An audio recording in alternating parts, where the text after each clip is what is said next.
So I want to share a story that helped me and inshallah will help all of my sisters and brothers in the room today. And it actually comes from the time of Omar ibn al-Khattab radiallahu anhu. It was at the time when the Muslim empire was just about ready to take over Jerusalem. And Omar radiallahu anhu was tasked with walking to Jerusalem himself in order to claim the keys of Jerusalem and open it as a Muslim empire.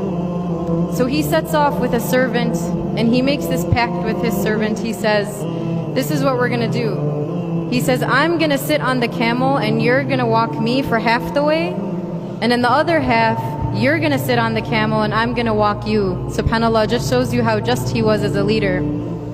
And along the way, you know, Umar ibn al-Khattab, as he started his journey, he was dressed nice, he looked crisp, he was going to get the keys of Jerusalem. And of course, along the way, he comes across mud and dirt. And as he's approaching the doors of Jerusalem, you can see visibly that his clothing is stained. It looks a little dirty, a little disheveled.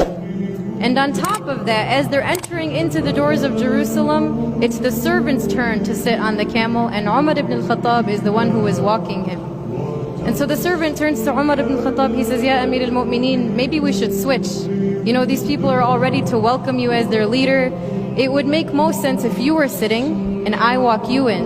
And Umar ibn al-Khattab says, no, I made a pact with you, we made a deal. He says, you're gonna stay and I'm going to enter into this new city as their leader, and I'm the one that's gonna serve you, subhanallah. Now interestingly enough, one of the Muslim generals named Abu Ubaidah ibn al-Jarrah, he sees Umar ibn al-Khattab starting to approach Jerusalem. He sees the way he looks a little disheveled, and he goes up to him, he says, Ya Amir al-Mu'mineen, he says, you've embarrassed us, you've humiliated us.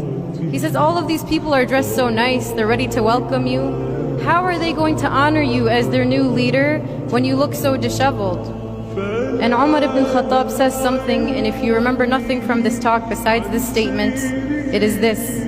He says, نَحْنُ قَوْمٌ أَعَزَّنَا اللَّهُ بِالْإِسْلَامِ, that we are a people who were honored by Allah through our Islam. It is not about wealth, it's not about looking beautiful, it's not about having power and having fame. Rather, it's Islam itself that brings us that honor. And so I carry this message myself and I share it with my brothers and sisters. Let's recognize this izzah, this honor that Allah subhanahu wa ta'ala gave us, and let that be the guiding principle within our life.